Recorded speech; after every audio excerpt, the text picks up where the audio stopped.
पश्चिमी उत्तर प्रदेश में चुनाव चल रहा है और ऐसे में इमरान मसूद का जिक्र ना हो तो ऐसा तो हो ही नहीं सकता। इमरान मसूद खुद हमारे साथ में है, लेकिन पिछली बार से इस बार इनका भी रुझान बदल गया है, ये कहना गलत नहीं होगा, क्योंकि पिछले चुनावों में कांग्रेस की तरफ से उम्मीदवारों को लड़ रहे थे, लेकिन इस बार समाजवादी पार्टी का दामन थाम लिया है।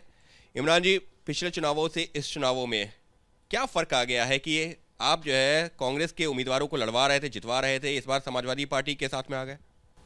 देखिए, उत्तर प्रदेश के अंदर जो हालात हैं, लड़ाई सीधे सीधे सपा और भाजपा के बीच में है, तो बीच का तो कोई रास्ता ही नहीं है।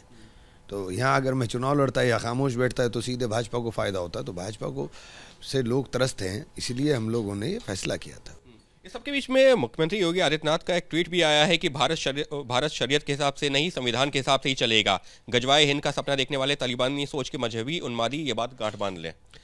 सबसे पहले तो योगी साहब को ये समझना चाहिए कि देश संविधान से चलेगा। देश के अंदर जो रहने वाले नागरिक हैं, उनके मौलिक अधिकारों का हनन जो आप करने की सोचते हो वो नहीं कर पाओगे। और देश में शरिया नहीं है, न शरिया को कोई कह रहा है। ये अपनी तरफ से मनगढ़ंत बात बता करके, जब आपके पास मुद्दे नहीं रहते तो आप इधर उधर की बात करने लग रहे हो। कभी आप इधर की बोलते हो, कभी कौन सा गजवा हिंद है, क्या गजवा हिंद है। पहले तो ये अपनी तरफ से मनगढ़ंत शब्दों का प्रयोग कर करके केवल लोगों को बरगलाने की बात कर रहे हो। कौन मान रहा है यहाँ?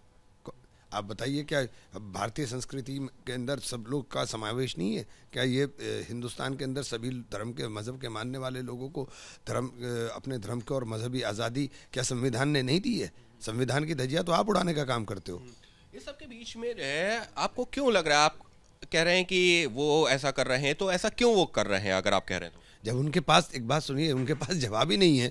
उन्होंने किसान बर्बाद कर दिया, नौजवान बर्बाद कर दिया। आप बेरोजगारी पे बात करेंगे तो उनके ही आंकड़े उनके ही आंकड़े जो हैं उनको जवाब नहीं देने देंगे। आप किसान के ऊपर बात करेंगे तो किसान की बदहाली खुद ब खुद जवाब देने का काम करेगी। तो उनके पास मुद्दे नहीं है। ध्यान भटकाओ, इधर से ध्यान भटका करके धर्म की चशनी के अंदर कुछ पेश करो और आप राज करो, यही काम कर रहे हैं। मुख्यमंत्री योगी आदित्यनाथ तो 80-20 पर अभी भी कह रहे हैं कि हाँ, ये चुनाव 80-20 का ही है, लेकिन 80-20 वो ये कह रहे हैं कि 80 जो हमारे साथ में, 20 जो हमारे खिलाफ है, तो इसको धर्म के चश्मे से नहीं देखना चाहिए। देखिए, 80-20 उनका जो है, जो फार्मूला वो बोल रहे हैं वो सही कह रहे हैं। 80 उनके खिलाफ हैं, 20 उनके साथ हैं। तो आप लोग धर्म के चश्मे से क्यों देखने लगे हैं? हम धर्म के चश्मे से नहीं देख रहे हैं, वो धर्म के चश्मे से देख रहे हैं। हम धर्म के चश्मे से नहीं देख रहे हैं, हम तो 80 उनके खिलाफ कह रहे हैं। इस सबके बीच में वो तो ये कह रहे हैं कि हम तो सिर्फ सुशासन पे, हम महिला सुरक्षा पर, हम विकास के मुद्दे पर जो चुनाव लड़ रहे हैं। बताइए विकास कहाँ है? बताइए सुशासन कहाँ है? क्या सुशासन ठोकने से आता है? सुशासन बुलडोजर से आता है। और बुलडोजर लखीमपुर में कहाँ चला गया इनका? जब 4 किसानों के ऊपर आपने चढ़ा दिया, 4 महीने में आप जमानत दे दे तो हो जाती है, कोर्ट से। कोर्ट का मामला है, मैं बोल नहीं सकता हूँ। कहाँ गया आपका सुशासन? कौन सा आप सुशासन की बात कर रहे हैं? सीने पे छाती पे सीधे गोली मारोगे, आप सुशासन की बात कर रहे हो? आप जाति और धर्म देख करके लोगों को उत्पीड़न करोगे, आप सुशासन की बात कर रहे हो?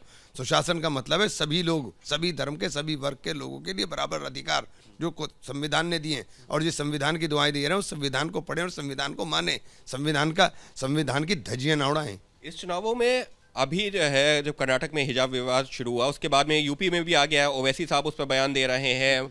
और अब ये क्या कहा जाए, क्योंकि ये जो बेल्ट है यहाँ पर मुस्लिम मतदाता ज़्यादा है, तो आपको लगता है हिजाब विवाद यूपी चुनावों में भी एक बड़ा मुद्दा बन गया है क्या? क्या भारतीय संस्कृति में सर ढकना पाप है? बताइए मुझे, क्या भारतीय संस्कृति में सर ढकना पाप है?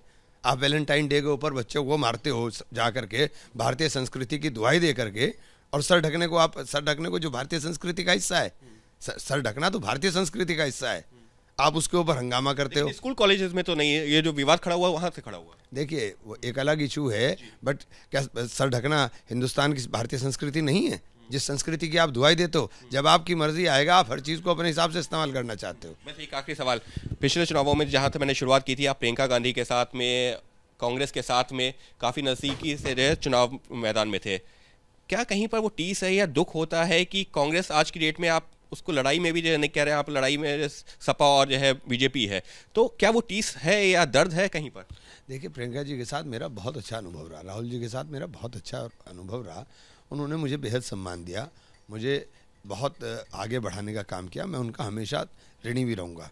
और लेकिन परिस्थिति उत्तर प्रदेश के अंदर ऐसी बन गई कि उत्तर प्रदेश के अंदर रिजल्ट नहीं आ रहा था। हमारे अलग होने से सिर्फ भाजपा को फ़ायदा होता, वो बहुत नुकसान होता। तो आपने मौका परस्ती की राजनीति की क्या? मौका परस्ती की नहीं, उसूल की बात कर रहा हूँ मैं जिस सिद्धांत के लिए राजनीति कर रहा हूँ, उस सिद्धांत को अचीव नहीं कर पा रहा हूँ, टारगेट को अचीव नहीं कर पा रहा हूँ, तो क्या करूँ? यानी साफ तौर पर इमरान मसूद का कहना है कि मौका परस्ती नहीं बल्कि सिद्धांत की राजनीति की है और इसी वजह से समाजवादी पार्टी का दामन थामा है, क्योंकि सीधी लड़ाई यहाँ पर भाजपा और सपा आरएलडी गठबंधन के बीच में है। तो ऐसे में लड़ाई सीधी है और इमरान मसूद का यही कहना है कि योगी सरकार भले कोई भी मुद्दे उठाती रहे लेकिन जनता इस गठबंधन के साथ में, यानी कि सपा आरएलडी गठबंधन के साथ में है। कैमरा पर्सन हेमंत के साथ अंकित गुप्ता, एबीपी न्यूज़, सहारनपुर।